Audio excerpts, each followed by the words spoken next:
हेतै धमाल छै बात क्लियर हेतै धमाल छै बात क्लियर पार्टी साटी संग करब सोनू डियर नया साल एले जाने हैप्पी न्यू ईयर हाँ नया साल एले जाने हैप्पी न्यू ईयर कत्ता छी दूर बैसल आबू नियारिये मोन से हटा लिया सबटा पियारिये नया साल एले जाने हैप्पी न्यू ईयर नया साल एले जाने हैप्पी न्यू ईयर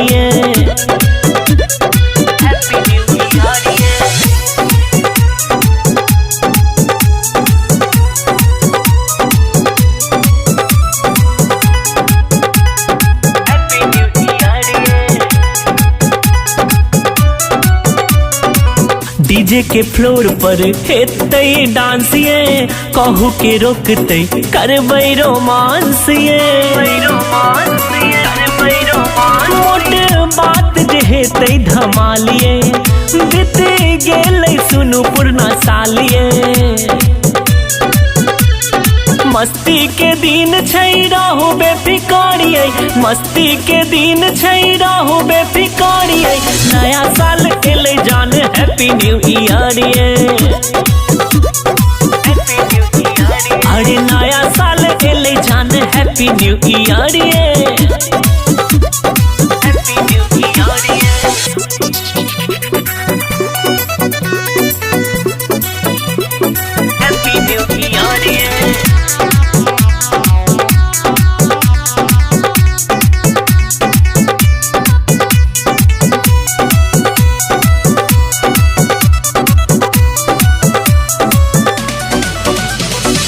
चलू संग घूमब भ जाओ तैयारिये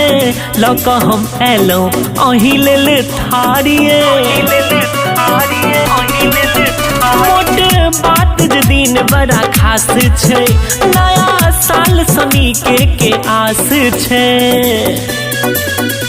अरे अक्षय स्नेहक पीबै बियारिये अही के प्रेम रस पीबै डियारिये नया साल एले जाने हैप्पी न्यू ईयर हाँ नया साल एले जाने हैप्पी न्यू ईयर